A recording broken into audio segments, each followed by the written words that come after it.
اعوذ باللہ من الشیطان الرجیم بسم اللہ الحمدللہ والصلاة والسلام علی رسول اللہ رب اشرح لی صدری ویسر لی امری واحلل عقدۃ من لسانی یفقہوا قولی۔ السلام علیکم ورحمۃ اللہ وبرکاتہ۔ علم کا حصول پسندیدہ روحانی صفات میں سے ایک صاحب علم ہونا ہے، اور جاہل پر عالم کی فوقیت اظہر من الشمس ہے۔ جو چیز انسان کو دوسرے حیوانات سے ممیز کرتی ہے وہ عقل کی قوت اور علم کا زیور ہے۔ دوسرے سبھی حیوانات اپنی محسوس ساخت کے مطابق جبلتیں رکھتے ہیں اور اپنی زندگی کی ضروریات یکساں طور پر ان کے مطابق رفع کرتے ہیں۔ ان کی زندگی میں ترقی کا ہرگز کوئی امکان نہیں ہوتا، اور وہ اپنے اور دوسروں کے لیے کوئی تازہ راہیں نہیں کھول سکتے۔ یہ فقط انسان ہی ہے جو اپنی عقل کی بدولت اور ہر روز اپنی سابقہ معلومات پر نئی معلومات کا اضافہ کرتا ہے اور طبیعت اور ماورائے طبیعت کے قوانین دریافت کر کے ہر وقت اپنی مادی اور روحانی زندگی کو نئی قیمت اور رونق عطا کرتا ہے، بلکہ وہ ماضی پر نظر ڈال کر اپنے اور دوسرے کے مستقبل کے لیے منصوبے تیار کرتا ہے۔ اسلام نے لوگوں کو تمام سماجی نظاموں اور تمام مذاہب سے بڑھ کر علم و دانش حاصل کرنے کی ترغیب دلائی ہے۔ اسلام نے ایک مستقل تہذیب کو وجود میں لانے کے لیے ہر مسلمان مرد اور عورت پر علم حاصل کرنا واجب قرار دیا ہے، اور اس سلسلے میں رسول اکرم صلی اللہ علیہ وآلہ وسلم اور پیشوان دین کے بہت سے احکام ہم تک پہنچے ہیں، جیسا کہ رسول اکرم صلی اللہ علیہ وآلہ وسلم نے فرمایا ہے، علم حاصل کرنا ہر مسلمان پر واجب ہے۔ اس روایت میں مطلق علم کا ذکر کیا گیا ہے جو علوم کے پورے سلسلے پر حاوی ہے، اور اس میں مرد اور عورت کے لحاظ سے بھی کسی استثناء کا وجود نہیں۔ پس اتنا اس بنا پر اسلام میں علم حاصل کرنا کسی کی طبیعت یا جنس پر موقوف نہیں ہے، بلکہ یہ ایک عام فریضہ ہے۔ حضرت صلی اللہ علیہ وآلہ وسلم نے یہ بھی فرمایا ہے کہ گہوارے سے قبر تک علم حاصل کرنے کی کوشش کرو۔ ہر دینی فریضے کی ادائیگی کا ایک خاص وقت ہوتا ہے، اور ہر فریضے میں بلوغ شرط ہے، یعنی مکلف کے لیے ضروری ہے کہ وہ بالغ ہو۔ اگر بالغ نہیں ہے تو اس پر اس فعل کا انجام دینا واجب نہیں ہوتا۔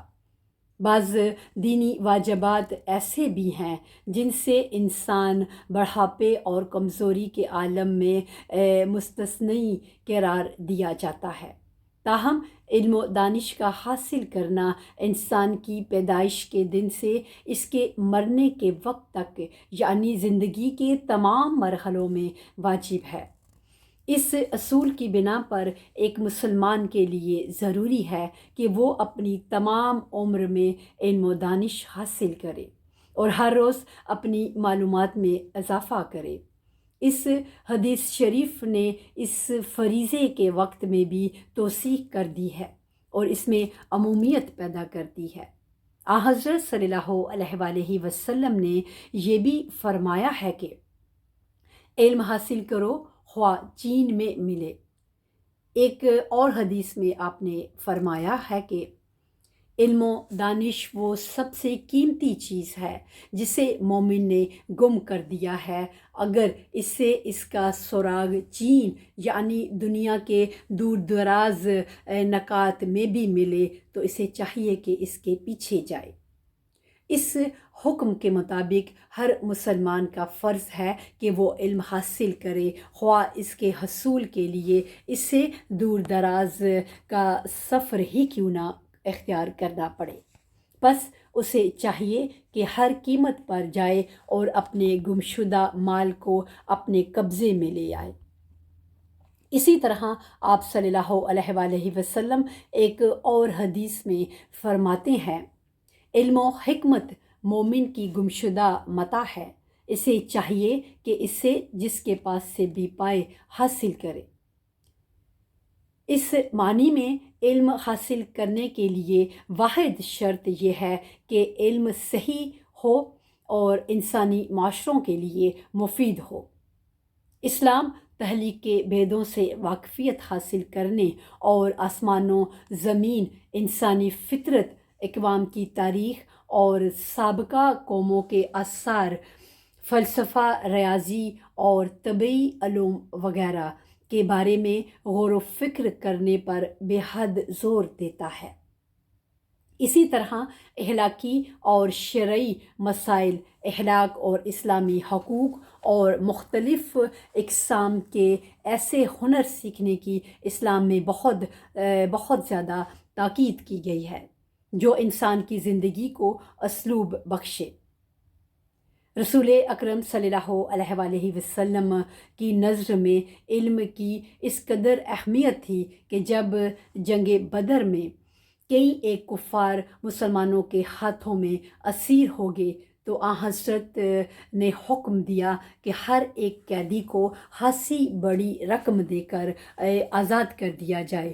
تاہم ان میں سے جو لوگ لکھنا پڑھنا جانتے تھے انہیں زر فدیہ کی ادائیگی سے اس شرط پر معاف رکھا گیا کہ ان میں سے ہر ایک 10 مسلمان نوجوانوں کو لکھنا پڑھنا سکھا دے۔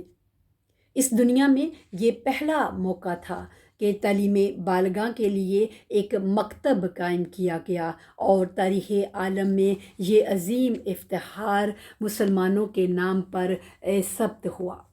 یہ امر بھی قابل توجہ ہے کہ تاریخ انسانیت میں پہلی اور آخری مرتبہ رسول اکرم صلی اللہ علیہ وآلہ وسلم کے حکم سے تاوان جنگ کی بجائے تعلیم دینے کو قبول کر لیا گیا۔ ایسا نہ کبھی پہلے ہوا تھا اور نہ بعد میں ہوا۔ کسی نے دنیا میں یہ کبھی نہیں دیکھا تھا کہ ایک سپہ سالار جو جنگ میں فتح حاصل کر لے اور وہ زر فدیہ اور مال غنیمت کی بجائے لوگوں کی تعلیم کو قبول کر لے۔ رسول اکرم صلی اللہ علیہ وآلہ وسلم بنفس نفیس ان مدرسوں میں تشریف لے جاتے تھے اور جو لوگ پڑھنا لکھنا جانتے تھے انہیں اپنے ہمراہ لے جاتے اور انہیں حکم دیتے تھے کہ طالب علموں کا امتحان لے کر اندازہ لگائے کہ انہوں نے تعلیم میں کس قدر ترقی کی ہے۔ پھر جس طالب علم کو پڑھائی کے معاملے میں زیادہ محنتی پاتے تھے اس کی حوصلہ افزائی کرتے تھے۔ ایک مورخ نے یہ بھی لکھا ہے کہ الشفا نامی ایک عورت جس نے زمانہ جاہلیت میں پڑھنا لکھنا سیکھ لیا تھا حضرت کے گھر پر آتی تھی اور ازواج رسول صلی اللہ علیہ وآلہ وسلم کو لکھنا پڑھنا سکھاتی تھی۔ چنانچہ اس بنا پر آپ اس کی قدر کرتے تھے اور اسے اس کام کا شوق دلاتے تھے۔ اسلام کی نگاہ میں طالب علم کی اہمیت، ہر مقصد کے حصول کی اہمیت اور اس کے لیے کوشش اس مقصد کے اندازے کے مطابق ہوتی ہے۔ چونکہ ہر انسان اپنی خداداد فطرت کی بدولت عالم انسانیت میں علم و دانش کی اہمیت کو ہر چیز سے بالاتر سمجھتا ہے، اس لیے طالب علم کی قدر و قیمت بھی ہر چیز سے بڑھ کر ہونی چاہیے۔ چونکہ اسلام ایک ایسا دین ہے جس کی بنیاد فطرت پر ہے، اس لیے وہ بلا شبہ طالب علم کو بلند ترین وقت دیتا ہے۔ رسول اکرم صلی اللہ علیہ وآلہ وسلم کا ارشاد ہے، جو شخص علم حاصل کر رہا ہو وہ خدا کا محبوب ہوتا ہے۔ اگرچہ جہاد دین کے ارکان میں سے ہے، اور اگر پیغمبر یا امام جنگ کا حکم دیں تو مسلمانوں کو بالعموم اس میں شرکت کرنی چاہیے، لیکن جو لوگ دینی علوم میں مشغول ہوں وہ اس فریضے سے مستثنی ہیں۔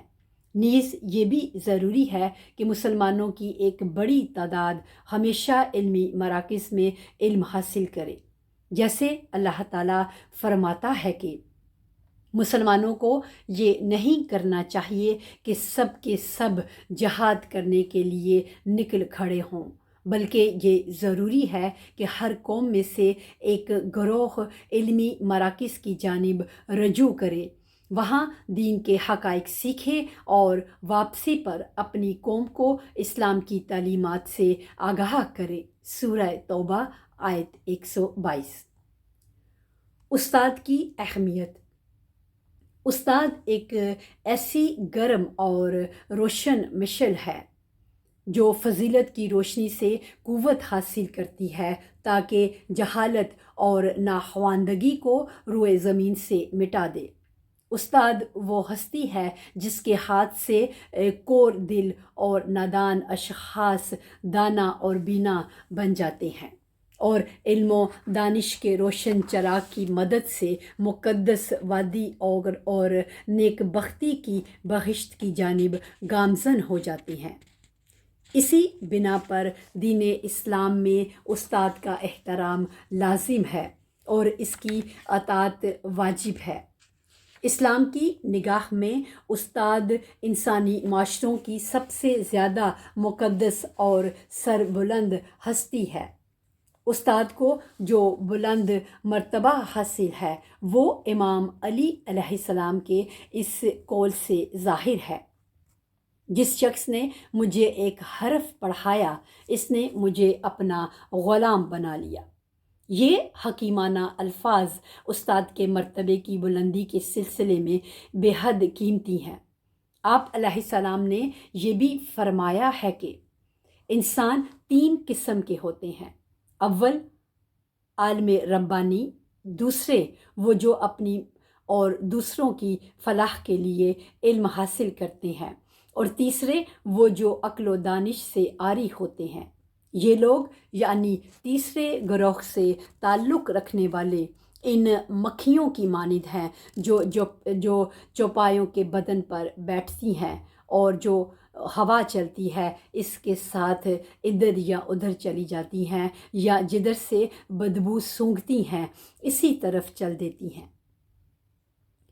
علماء کا احترام۔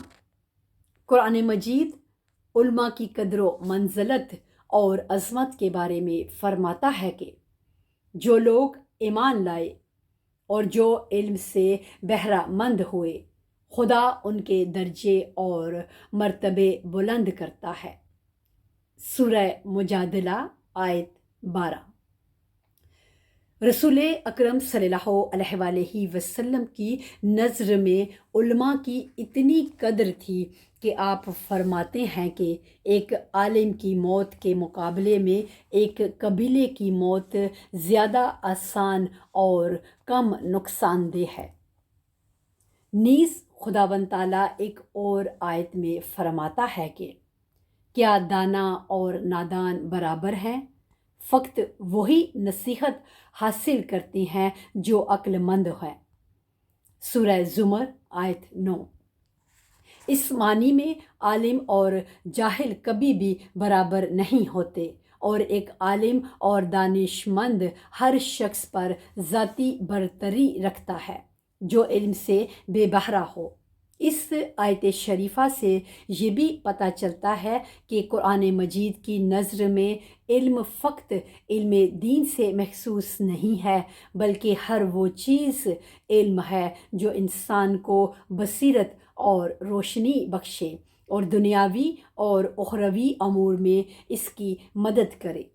عابدوں اور زاہدوں کے مقابلے میں علماء کی برتری کے سلسلے میں امام محمد باقر علیہ السلام سے یوں روایت کی گئی ہے: وہ عالم جو اپنے علم سے دوسروں کو فائدہ پہنچائے وہ 70,000 عابدوں سے افضل اور برتر ہے۔ پیغمبر اسلام کی نظر میں ایک انسان کی شخصیت کا معیار اور اس کے علم و دانش سے متعین ہوتا ہے۔ آپ صلی اللہ علیہ وآلہ وسلم فرماتے ہیں کہ لوگوں میں سب سے زیادہ عقل مند شخص وہ ہے جو ہمیشہ دوسروں کے علم سے استفادہ کر کے اپنے علم میں اضافہ کرے۔ انسان کی قدر علم سے ہے، پس جس شخص کا علم زیادہ ہوگا اس کی قدر زیادہ ہوگی، اور جس شخص کا علم کم ہوگا اس کی قدر و قیمت بھی کم ہوگی۔ استاد اور شاگرد کے فرائض۔ قرآن مجید علم و دانش کو انسان کی حقیقی زندگی سمجھتا ہے، کیونکہ اگر دانش نہ ہوتا تو انسان میں اور جمادات اور مردوں میں کوئی فرق نہیں۔ لہٰذا ایک طالب علم کو چاہیے کہ اپنے استاد کو زندگی کا خزانہ تصور کرے جس سے وہ بتدریج اصول زندگی حاصل کرتا ہے۔ اس بنا پر اس کے لیے لازم ہے کہ اپنے آپ کو استاد کا غلام سمجھے اور اس کے احترام اور تعظیم میں کوتاہی نہ کرے، بلکہ اگر وہ تعلیم و تربیت کے دوران غصے اور سختی کا اظہار کرے تب بھی اس کے مقابلے میں خود رائی نہ دکھائے، نیز اس کے سامنے اس کی غیر حاضری میں، اس کی زندگی میں اور اس کی موت کے بعد اس کی عزت اور احترام میں کوئی کمی نہ کرے۔ اسی طرح استاد کو بھی چاہیے کہ وہ اپنے آپ کو شاگردوں کی زندگی کا ذمہ دار سمجھے اور جب تک انہیں ایک زندہ اور با افتخار انسان کے رتبے تک نہ پہنچا دے تھکن محسوس نہ کرے اور آرام نہ کرے۔ اگر کبھی طالب علم تعلیم و تربیت قبول کرنے میں کوتاہی ہی کرے تو مایوس نہ ہو، اور اگر ترقی کرے تو ان کی قدر کرے اور ان باتوں اور سلوک سے شاگردوں کو افسردہ خاطر نہ کرے۔ اسلام کی تعلیمات میں دو اہم شاہکار۔ مختلف انسانی معاشروں میں جو اجتماعی طور طریقے رائج ہیں ان کے کچھ پوشیدہ راز ہوتے ہیں۔ اگر یہ راز عام لوگوں کے علم میں آ جائیں تو اس سے معاشرے کے منتظمین کی حکومت اور ان کی نفسانی خواہشات کو زک پہنچتی ہے۔ یہی وجہ ہے کہ وہ حقائق کو عوام الناس سے پوشیدہ رکھتے ہیں، اور وہ یہ طرز عمل اس لیے اختیار کرتے ہیں کہ بہت سے مسائل اور قواعد و ضوابط محض ان کے اپنے دماغ کی اختراع ہوتے ہیں، چونکہ وہ ضوابط عقل سے بعید اور افراد اور معاشرے کے مفاد کے خلاف ہوتے ہیں۔ اس لیے وہ لوگ ڈرتے ہیں کہ اگر لوگوں کو حقیقت کا پتہ چل گیا تو ان پر اعتراضات کی بچھاڑ ہو جائے گی اور ان کے ذاتی مفادات خطرے میں پڑ جائیں گے۔ اسی بنا پر عیسائیت کا کلیسا اور دوسرے مذاہب کے روحانی مراکز لوگوں کو آزادانہ طور پر غور و فکر کرنے کی اجازت نہیں دیتے، بلکہ دینی معارف اور مذہبی کتابوں کے متدرجات میں تبدیلی اور ان کی وضاحت کا حق اپنے لیے مخصوص سمجھتے ہیں۔ وہ دوسرے لوگوں کے لیے یہی ضروری سمجھتے ہیں کہ وہ ان کا کہا بلا چون و چرا اور بغیر کسی آزادانہ بحث اور تحقیق کے قبول کر لیں۔ یہی وہ رویہ ہے جس نے بہت سے مذاہب کو نقصان پہنچایا ہے، اور عیسائیت کا موجودہ طرز عمل اس حقیقت کا گواہ ہے۔ تاہم اسلام چونکہ اپنی حقانیت کے بارے میں اطمینان اور اعتماد رکھتا ہے اور اپنے راستے میں کوئی مہم اور تاریک نقطہ نہیں دیکھتا، اس لیے وہ تمام دوسرے مذہبی اور غیر مذہبی مسالک کے برعکس اس کا طرز عمل یہ ہے، وہ کسی سچی بات کو پوشیدہ نہیں رکھتا اور نہ ہی اپنے پیرووں کو اجازت دیتا ہے کہ وہ حقیقت پر پردہ ڈالیں۔ اس کی وجہ یہ ہے کہ اس پاک اور مقدس دین کے قوانین فطرت اور تخلیق کے قوانین کے مطابق وضع کیے گئے ہیں، لہٰذا حق اور حقیقت کے نقطۂ نگاہ سے اس کے کسی قانون کو جھٹلایا نہیں جا سکتا۔ اسلام میں حقائق پر پردہ ڈالنے کو گناہ کبیرہ قرار دیا گیا ہے، اور جو لوگ سچائی کو چھپاتے ہیں خدا ان پر اپنے کلام میں لعنت بھیجتا ہے اور فرماتا ہے کہ بے شک جو لوگ ہماری ان روشن دلیلوں اور ہدایتوں کو جنہیں ہم نے نازل کیا ہے اس کے بعد چھپاتے ہیں، جبکہ ہم نے ان کو کتاب تورات میں بھی لوگوں کے سامنے صاف صاف بیان کر چکے ہیں، پس یہی وہ لوگ ہیں جن پر خدا بھی لعنت کرتا ہے اور دوسرے لعنت کرنے والے بھی لعنت کرتے ہیں۔ سورہ بقرہ آیت 159۔ اسلام اپنے پیرووں کو حکم دیتا ہے کہ وہ حقائق اور معارف کے بارے میں آزادانہ طور پر غور و فکر کریں اور جہاں بھی رتی بر ابہام پیدا ہو رک جائیں اور قدم آگے نہ بڑھائیں، تاکہ ان کا روشن ایمان ہمیشہ کے لیے شک و شبہ کی تاریکی سے محفوظ رہے، اور اگر شک میں گرفتار ہو جائیں تو مکمل انصاف اور حق جوئی کے ساتھ اسے دور کرنے کی کوشش کریں اور مسئلے کو آزادانہ طور پر حل کریں۔ خداوند تعالیٰ فرماتا ہے، جو چیز واضح نہ ہو اس کی پیروی مت کرو۔ سورہ بنی اسرائیل۔ آزادانہ غور و فکر اور اظہار حق سے پرہیز۔ غور و فکر کے ذریعے حقائق کو سمجھنا اور انہیں قبول کرنا انسانیت کے فہم و ادراک کا سب سے قیمتی معمول ہے۔ یہ دوسرے حیوانات پر انسان کی برتری کا واحد سبب اور اس کی شرافت اور سربلندی کی بنیاد ہے۔ چنانچہ انسان دوستی کی حس اور حقیقت پسندی کی جبلت ہرگز اس بات کی اجازت نہیں دیتی کہ دوسروں کے خیالات کی تقلید کرنے کی بنا پر انسان کی غور و فکر کی آزادی سلب ہو جائے، یا حقائق پر پردہ ڈالنے سے اس کی عقل گم ہو جائے اور اس کے نتیجے میں خدائی خیالات کی فعالیت ختم ہو جائے۔ لیکن اس حقیقت کو بھی نظر انداز نہیں کرنا چاہیے کہ جب انسان کسی حقیقت کو سمجھنے کی استعداد نہ رکھتا ہو یا دوسرے فریق کی ضد کی وجہ سے حقیقت کی پیش رفت کی امید نہ ہو اور اس کے اظہار سے انسان کی جان، مال یا آبرو کو نقصان پہنچتا ہو، تو حقیقت پسندی اور انسان دوستی کی جبلت اس کے برعکس حکم دیتی ہے۔ اس وقت وہ حقائق کی پردہ پوشی کو واجب گردانتی ہے تاکہ حقائق کا تقدس اور احترام برقرار رہے اور انسانیت کا نظام گمراہی کے خطرے نیز جان و مال اور آبرو کو لاحق ہونے والے دوسرے خطرات سے محفوظ رہے۔ آئمہ اہل بیت علیہم السلام نے بہت سی روایات میں لوگوں کو بعض ایسے حقائق کے بارے میں غور و فکر کرنے سے بڑی سختی سے منع فرمایا ہے کہ لوگ جن کو سمجھنے کی استعداد نہیں رکھتے۔